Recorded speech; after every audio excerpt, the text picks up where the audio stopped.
Let's see, mystery boxes. So as I said in the previous video, no, not in the previous thing. The purple set looks pretty good. I thought it's a portal effect, but it's sadly not. Then we have the Heritage Leap Slam. The boots. The helmet. Another curious. Environmental. The body armor. Building supplies. Dash effect. Divergence dash effect. Let me check how that looks like. I have dash somewhere.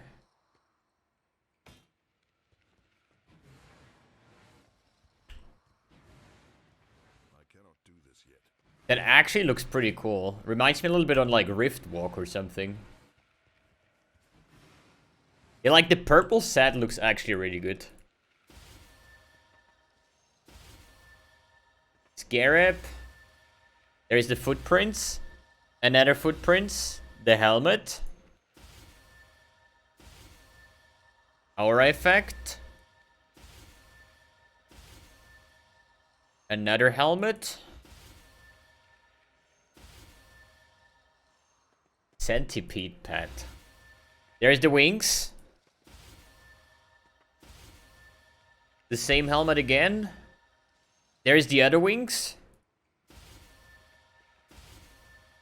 The weapon effect. Another helmet. There is the portal. The gloves. The gloves. The gloves.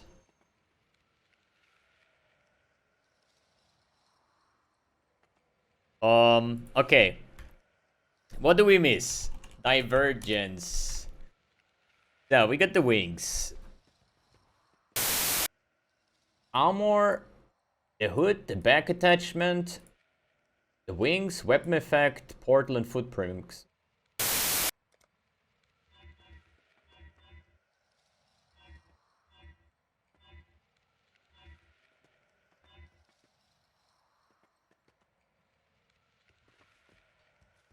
Yeah, easy. Dude, that's not even hard.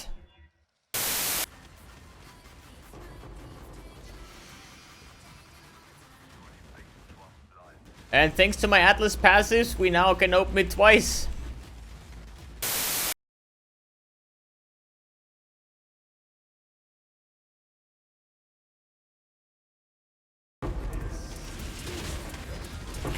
Look at the amount of monsters, dude! I'm dead. I'm dead. I'm so fucking dead.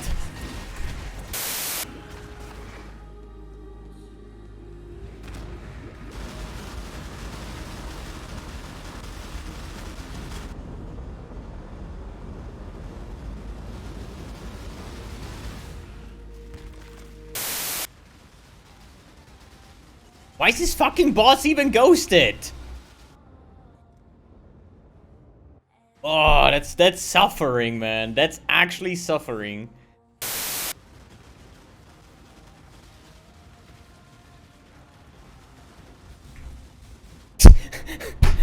Hey, come on, dude. Ah.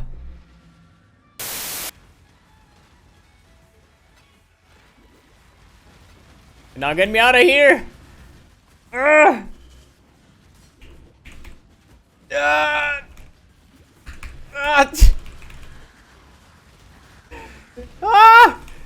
Bro, what the fuck? What is this density? Oh,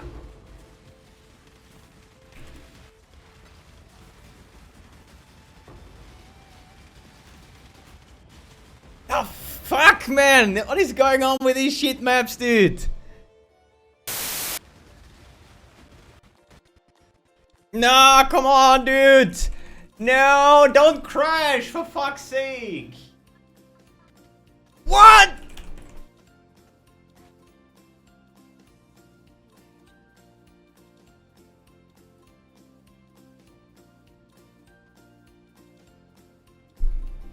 Are you crashing now or not? Like, decide, for fuck's sake. Die.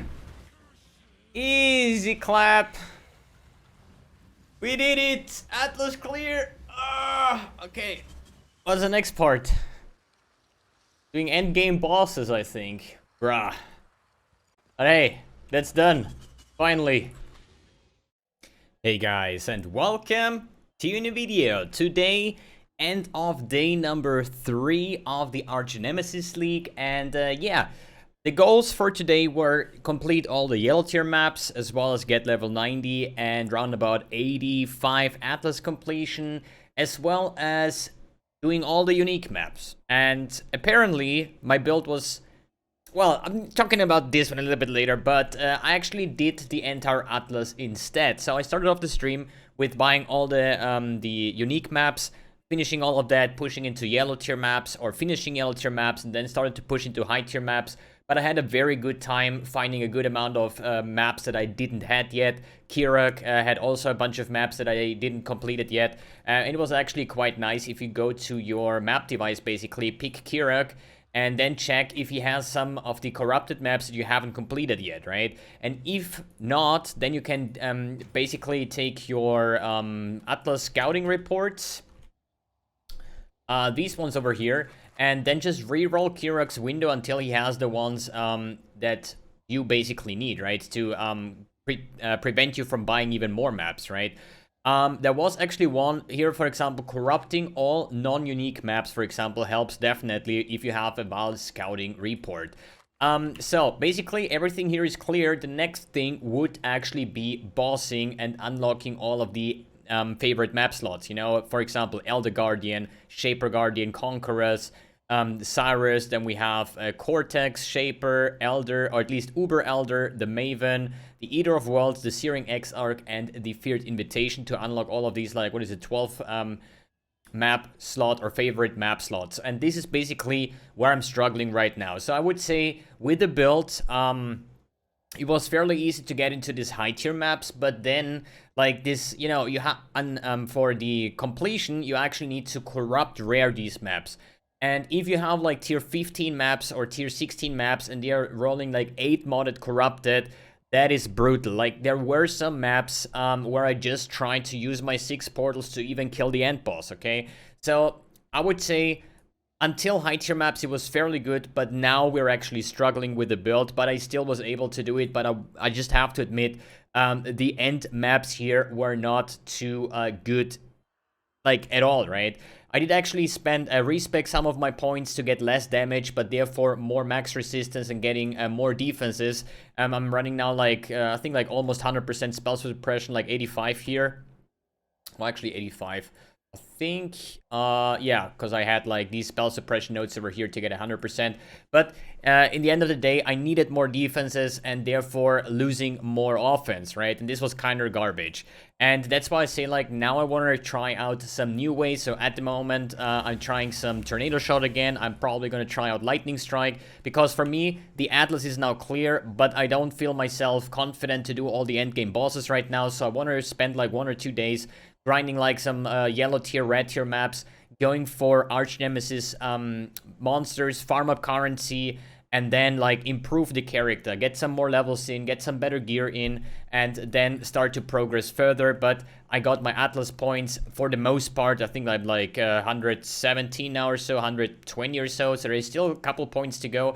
When it comes to the Atlas itself, after I'm done with all of the stuff that I wanted to do, all the other points were just mindlessly spent, you know? I just filled up the strongbox clusters, I filled up some essence modifiers here, I added delirium, I added, I think, here, like, Abyss, some notes over here, currently going for the Corrupting Gaze.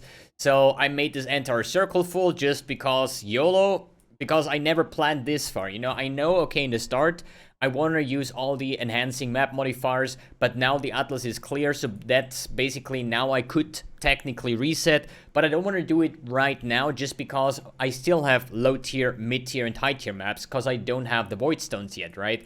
But it doesn't really matter for me. I'm just going to spend like 1 or 2 days grinding up currency and just improving my character and then start to push the real end game with all the end game bosses. And then after the end game bosses are done, once I have my 4 Void Stones, then I'm going to completely reset my Atlas passives and then actually go for a valid farming strategy.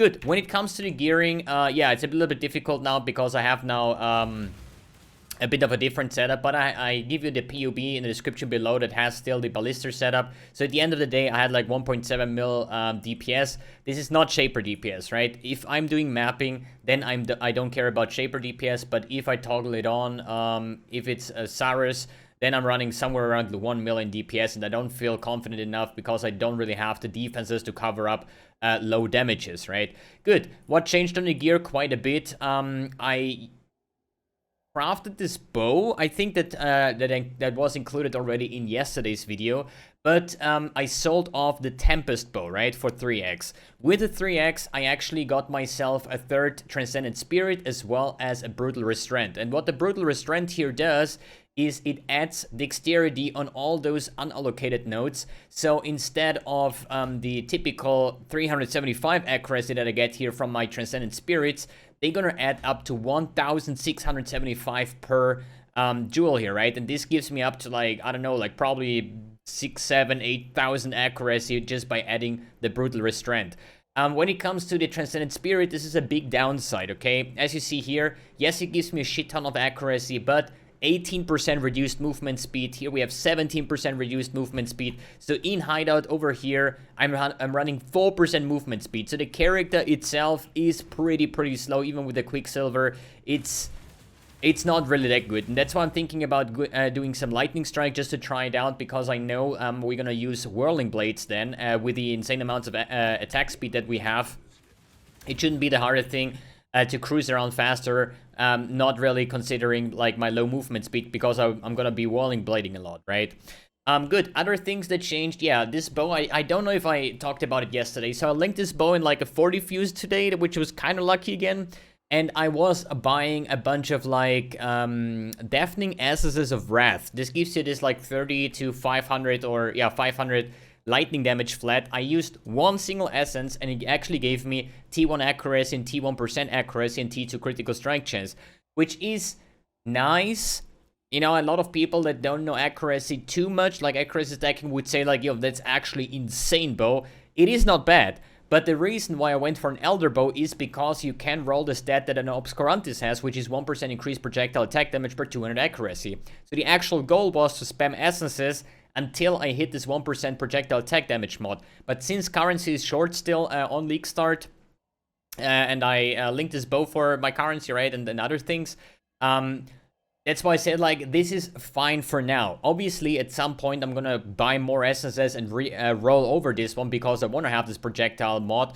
Or I'm just gonna go a step further. That would be out-spamming this mod and then Awakener Orbit together with 1 Max Frenzy and then go from there with Awakener Orb crafting. But I have no idea how much Awakener Orbs and other things. I think there is, like, cheaper other priorities that I have right now. For example, getting catalysts on my stuff, you know, with 1,000 accuracy at 20% is like 200 accuracy flat for some, what is it, abrasive catalysts, for example, right? I can catalyst my ring, so there's like another like 50 chaos to just get like, I don't know, maybe 500-600 additional accuracy, for example, right? I could roll my implicites, I could get some better jewels. There is like a lot of like small puzzle pieces that would be better than just saying like, yo, I'm gonna save up 5 exalts now to try to get an Awakener or bow, for example, right? So I really want to figure out the basics first, and I also started to reset my gems. So when I was pushing for the Atlas, all my gems went into level 20, or like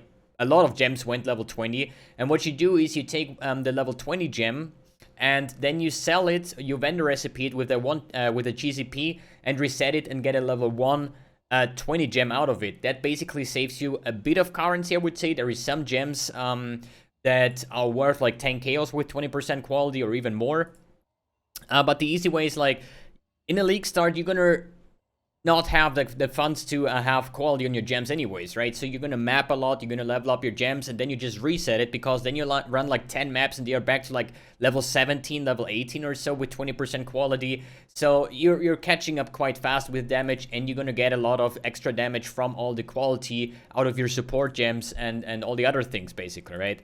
Good. I still have my trash tier weird form of flask, if you can name them flasks actually. So this would be the next upgrade opportunity as well. I need a good Quicksilver flask with some movement speed, you know. What else could we take? Maybe a Jade flask, maybe a Ruby flask, maybe just Elemental flask in general, right? Maybe an Enduring Mana flask or anything like that. There's just, as I said, a lot of things that are minor parts, but still, if you add all of these minor things, they're gonna add up to the big picture. And this is the plan for tomorrow, or like in the next 2 days. And I just plan to run like yellow tier, maybe some high tier maps, right? Just try to funnel currency and upgrade my things as good as possible, re-leveling up my gems, making a final gem setup. And I actually, either I'm gonna try out some Lightning Strike accuracy stacking now, or I'm going to try out Frenzy, or I'm going to go back to Tornado Shot, or like, you know, the map is now done. Now it's just about farming currency and finding out the way that I want to continuously progress the build. I'm not thinking about re-rolling just because I've done that, because we still need to do all endgame bosses. I do know that Ballista Totems should be the easiest way to do all these bosses, but I don't know. I just don't like the Ballista playstyle too much. I know it's like very good for like early leveling, but I think with like grinding like 1 or 2 days of currency, maybe getting like another 20x or so, I don't know how much I can get, and then upgrade, then I think I will be able to just go with a actual on-hit bow style, more or less, or melee style. We're gonna see how this is going to look like, and then we're gonna do some contracts and just do the side content and whatever that basically brings currency. All right, guys, thanks for tuning in. Thanks for watching. I'm gonna keep you guys updated in the upcoming days, and yeah, see you in the next video.